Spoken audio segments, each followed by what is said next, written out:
दीपावली पे आप सभी को बहुत बहुत शुभकामनाएं।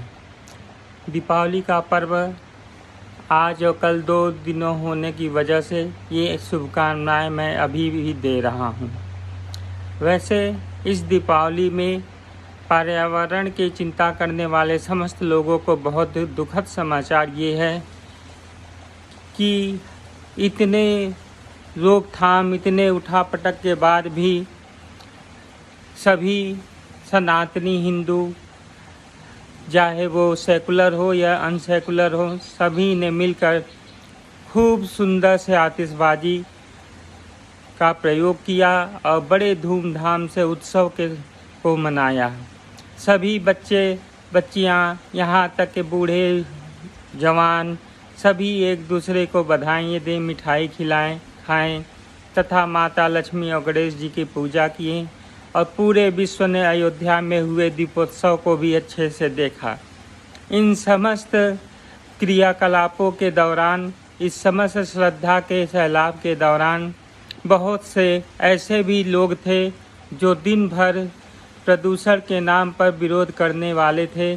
वो भी अपनी दुकानें सजाकर बैठ गए हमारी दीपावली पे और अपने सामान बेचने के लिए ललायित आँखों से, ललचाई आंखों से हमारी तरफ देख रहे थे और अपने धन की कमाने की लालसा को पूरा कर रहे थे।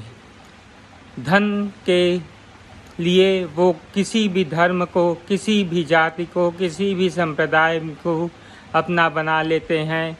स्वार्थी लोगों का ये ज़रूर ही पहचान है। वो राजनेताओं से कम नहीं है। वैसे भी प्रदूषण पे हाय तौबा करने वाले जितने भी लोग थे, आज और कल 2 दिन तो बहुत प्रयास किए, लेकिन उसका परिणाम क्या निकला ये तो AQI इंडेक्स आने के बाद सभी को पता चल जाएगा। लेकिन ये 2 दिनों के हाय तौबा के दौरान जो भी किया गया वो तो उनके लिए बहुत ही पीठ थपथपाने वाली बात है, लेकिन वास्तविकता से वो अत्यंत दूर और अक्ल से अंधे ये नहीं पहचान पाते कि 1 या 2 दिन के उत्सव से कोई भी इतना अहित नहीं होता जितना कि प्रत्येक दिन से होने वाले दुर्व्यवहार तथा दिखावापन इत्यादि का प्रयोग करने से होता है। जैसा कि हमारे समस्त संसार में अभी कहीं भी सूखा नहीं पड़ रहा है, हर जगह बारिश इतनी तेज़ी से पड़ रही है कि जहाँ रेगिस्तान थे वहाँ भी बारिश हो रही है। ये सब पर्यावरण की वजह से ही हो रहा है। सालों से आपस में युद्ध कर रहे देशों में कोई भी इस तरह पर्यावरण की रक्षा के लिए तथा जंगलों में लगे हुए आग को बुझाने के लिए कोई भी संस्थान आगे नहीं आए हैं। जिस देश का है वहीं के वासी उसका प्रयोग, उसका आग बुझाने का प्रयास कर रहे हैं। लेकिन युद्ध में होने वाली त्रासदा तथा उससे फैले हुए प्रदूषणों में हर तरह के प्रदूषण फैल रहे हैं, जो कि यूक्रेन और रसिया के युद्ध हो, चाहे इजराइल फिलिस्तीन के चरमपंथियों के बीच का युद्ध हो। उसमें सब फिलीपींस के समर्थन में हैं, झंडे लेके खड़े हो गए हैं। यूक्रेन को सभी यूरोपीय देश अधिकांशतः सपोर्ट कर रहे हैं कि युद्ध जितना लंबा खींच सके खींचाए। तो क्या उस समय उन्हें पर्यावरण की ध्यान नहीं है? उनको तो उस समय इस पे ज़्यादा ध्यान देना चाहिए और युद्ध विराम के लिए अगर आगे बढ़ना चाहिए तथा किसी का सपोर्ट नहीं करना चाहिए। लेकिन ये सब केवल ख्याली पुलाव हैं। वैसे भी पर्यावरण की रक्षा में यदि कोई भी सबसे अधिक सहायक हो सकता है तो वो हमारे शास्त्रों के अनुसार, सनातनी शास्त्रों के अनुसार 3 ही चीज़ें सबसे अधिक सहायक हो सकते हैं। एक, गोवंश। जी हाँ, गोवंश 24 घंटे ऑक्सीजन देता रहता है और कार्बन डाइऑक्साइड को सोखता रहता है। वही पीपल, बटवृक्ष इत्यादि का भी यही हाल है। लेकिन ये हमारे सनातनी धर्म के पूज्य हैं, इसलिए इसका विरोध करना इन अक्ल के अंधों का एक जन्मसिद्ध अधिकार बन गया है। वो भले ही कितनी ही प्रदूषण हो, जो भी हो, लेकिन इसके विषय पे एक बार भी नहीं बोलेंगे कि हाँ भैया इन चीज़ों का संरक्षण किया जाए, इन्हें कटने से रोका जाए तथा इसे के ऊपर पाबंदी लगाया जाए, इनका सेवा किया जाए।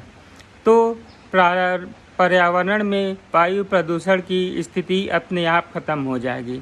दूसरी तरफ जो इतने गहरे हॉर्न बजाए जाते हैं तथा ध्वनि प्रदूषण किए जाते हैं, प्रत्येक दिन 5-5 बार कहे या अनेकों बार, अनगिनत बार कॉन्सर्ट इत्यादि के माध्यम से उन और IPL इत्यादि बड़े बड़े खेल आयोजनों से उन्हें भी बंद कर दिया जाए, लेकिन नहीं, उसका तो बेहुदों की तरह दांत चियारते हुए सभी मीटर में माप करते हैं कि ध्वनि कितनी ज़्यादा हो रही है, प्रदूषण कितना बढ़ रहा है। उसे प्रदूषण नहीं कहेंगे, उसे फैन का उत्साह कहेंगे। सही, अक्ल के अंधों को कितना भी कहा जाए, लेकिन उनके दिमाग और उनके कान पे जू नहीं रहती हैं। यही वजह है कि पर्यावरण खुद ही इन्हें सिखाने के लिए इन्हें दूर जोर से तमाचे मारती रहती है और दिन प्रतिदिन एक ठो नए तरह के विध्वंसक प्राकृतिक आपदाएँ आती रहती हैं। तब इनके भेजे में थोड़ा बहुत कुछ पल के लिए पड़ता है प्रभाव, लेकिन फिर वही कुत्ते की पूंछ जैसे टेढ़ी की टेढ़ी ही रह जाती है, कभी सीधी नहीं हो पाती हैं। चलिए, जो भी है, इसके अलावा और भी देखा जाए तो केमिकल्स इत्यादियों का उपयोग जो ज़रूरत से ज़्यादा किया जाता है, वाहनों का उपयोग जो अपनी अहंकार, धन संपदा इत्यादि के लिए सब एक परिवार में 4-4 वाहनों का उपयोग करते हैं, उसकी बजाय को वो लोग यदि इन 4 वाहनों की बजाय किसी एक वाहनों को तथा पब्लिक ट्रांसपोर्टों का उपयोग किया जाए तो उससे भी पर्यावरण की बहुत सुरक्षा हो जाएगी, या इलेक्ट्रिक व्हीकलों का उपयोग किया जाए तो भी बहुत अच्छा होगा। लेकिन इसके प्रति अच्छे कदम उठाने की लालसा किसी में नहीं है। क्यों? क्योंकि इस तरह के कदम उठाने से उनके अहंकार का दिखावा तथा उनके महानता की दिखावा कम पड़ जाएगी। इसी तरह के लोगों की वजह से पर्यावरण इत्यादि इतना दूषित हो चुका है, और ये केवल एक ही राग अलापेंगे कि होली और दीपावली की वजह से पर्यावरण में दूषित हो रही है, इसे बचाओ बचाओ बचाओ। अरे महामूर्खों, एक पत्ते की या एक दिन से होने वाले तकलीफ को छोड़ो, सदियों से जो तुम तकलीफ के मार्ग तैयार कर रखे हो उन्हें नष्ट करो, अपने विचारधारा को बदलो, प्लास्टिक इत्यादियों का उपयोग पूरी तरह से बैन कर दो। लेकिन आज हर प्रोडक्ट, हर सामान प्लास्टिकों में ही आता है, लेकिन मूर्खों को कौन समझाए। विनाश काले विपरीत बुद्धि। जय सिया राम, जय सिया राम, जय सिया राम।